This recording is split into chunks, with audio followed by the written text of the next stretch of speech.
What up? It's your boy, the Incredible Man. Yes, I'm back at it again, and this is my discussion slash review for Dr. Stone, episode 18.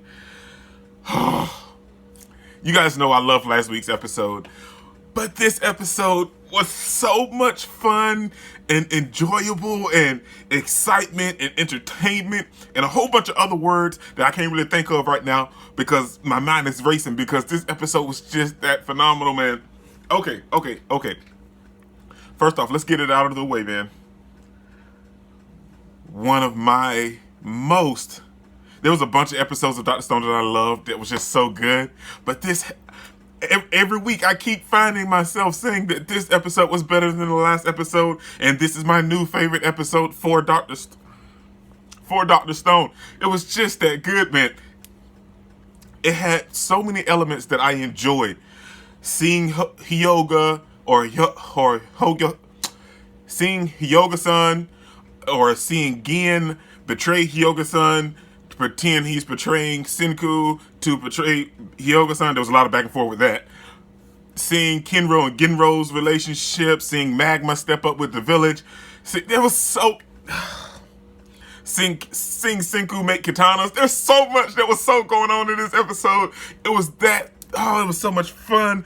And seeing Hoga's personality and seeing how he, even though like they're in a war or fighting Ishigami Village, he's still giving them credit where credit is due for certain things. And it was just such a great episode, man. Oh boy. Let's talk about it. Okay, man.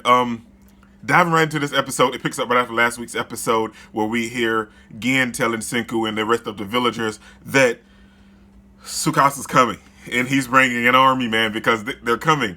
And we find out why Tsukasa's coming because Gin went and told him that, Senku's probably dead. But Tsukasa didn't buy it, so he was like, well, I need to see a body. And if I don't see a body, then Senku's not dead.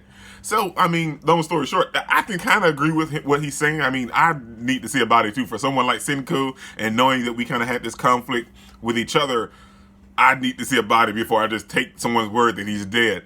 So, he didn't buy it. So, he sent Helga and maybe like 8 or 9 other guys to the village to check out things.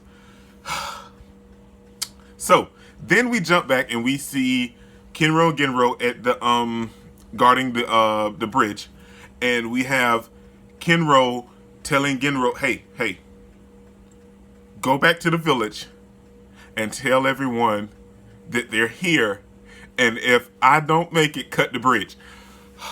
I'm gonna be real. I got emotional. I got real emotional when Genro went into that fight, and Hyoga just came. Now he mollywopped the other flunkies, but when Hyoga came, Hyoga's one of the top bosses. When he came and he had his spear, the way that he done his spear, and he stabbed my boy Genro, man, I was heartbroken. I was over here was like, they better not kill Genro. I don't know who they gonna kill. It better not be Genro. I mean, because after seeing everything happen, Genro is finally accepting the science, and pretty much everybody else is accepting it at this point because they got to take on Tsukasa, and that's a fight they can't avoid. But he's accepting science, and I don't want him to die now. So, but long story short, he didn't die, and I was so fine with that, man. It was so good. And then seeing Kinro have all of these different emotions, because normally we see him as the jokester and he's playing everything for laughs, except for the time when they went to get the sulfur and everything. He was serious then, but every time we see him, he's more funny. He always takes everything as a joke, and he's not really so serious about much. But when his brother was in trouble, he couldn't just cut that bridge and let his brother die. He had to be there for his brother. And seeing that, man, it touched my heart, man. It almost made me cry. But dude, this episode was bomb, man. And then we got to see Hyoga and stand up and understand everything about the situation, knowing even though even Gin was playing his role perfect, and he was like, yeah, these are the strongest. And he's like, he was playing his role perfect, and Hyoga was going along with it because at that time he didn't have any reason to doubt Gin being on their side at the moment. Man, so then they were steady marching towards the village, and Senku pulled something out of his hat, man. He pulled out the last little bit of gunpowder he had to make a makeshift gun but they shooting the bullets, but just to explode the powder to make it seem like they had guns. Boy, dude, this episode was bomb, man. Then we had Magma teaming up with them just for the moment, throwing a rock to make it seem like the gun made an impact.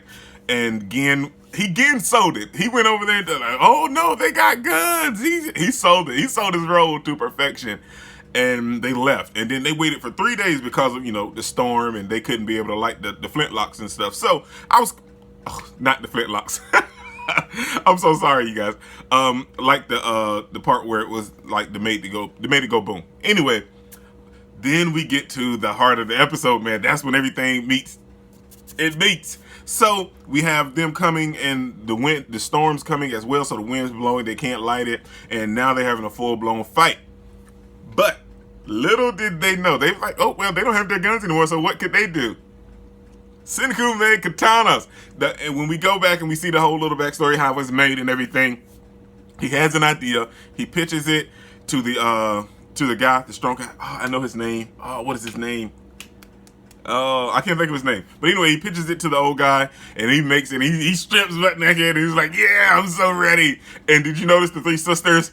The two older one covered their eyes, but the younger sister, like, she covered hers, but she kind of like peeked through just to see. It was so funny. That's what I'm saying. This episode was fun, but it was serious at the same time, and I enjoyed every moment of it, man. So then they having a fight, and we see katanas, man. Dude, the whole squad had katanas. Kohaku's father, Kinro, Genro, Kohaku, Magma. The squad was going deep, man, and they wasn't playing. And they knocked out and broke all of the other weapons of the Savages and Hyoga. And that was a bomb part. But then Hyoga came in and he was just mollywopping them, man. He took out Magma. He was fighting Kinro and Genro, Kohaku. He was taking them all alone. And he was doing work. But now let's jump back and we understand how we're going to get to what I'm going to talk about in a moment. At this moment, when they're waiting out for the storm, we have Gin and Hyoga, they're just sitting out there waiting, and Gin is trying to hype them up to attack within 3 days, and the flunkies fell for it. We're gonna attack in 3 days, but Hyoga, he really wasn't feeling that plan, but he went along with it because he wanted to find out more information, and sacrificing these guys would have gave him more information. That's why he's a cool character. He's a very cool character.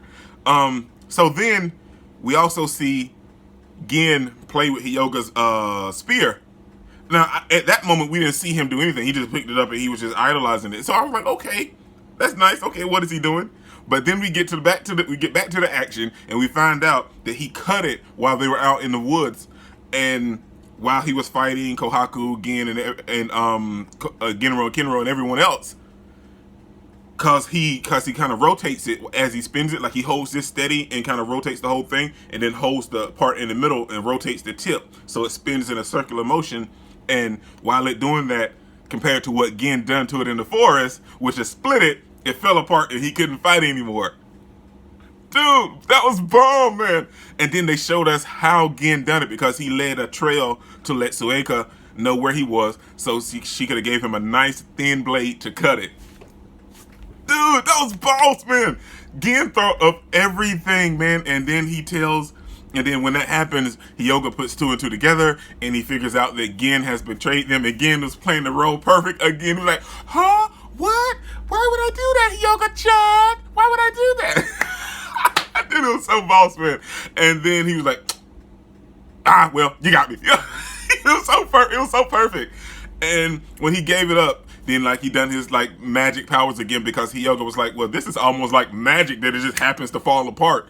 And we see Gin standing on the top of one of the poles, and he was like, well, I led them to us, and what I done was I took nightshade flowers and hid it on the side of the tree where it doesn't grow, and flowerography, or flower graphic or whatever he titled it, that's titled as a liar. It was perfect.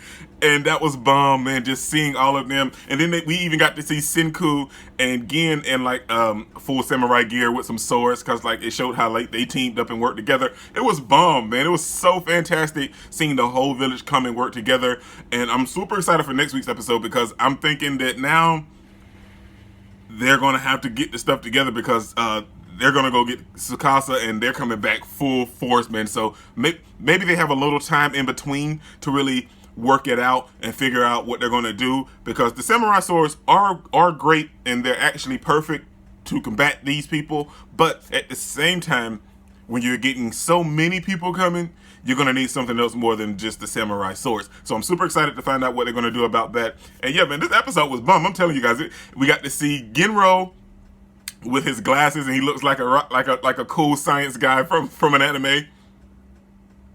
And it was just so fun. We got Sueka having her glasses back, and then everyone got katanas. Dude, this episode was bomb, man. This is your boy, Nick Incredible. Don't forget to smash that like button so you can't smash it anymore. Comment down below, and I'll be sure to respond to each and every one of them, and subscribe. But only if you really want to, man. And remember that anime matters, anime is greatness, and anime is life, man. Peace out.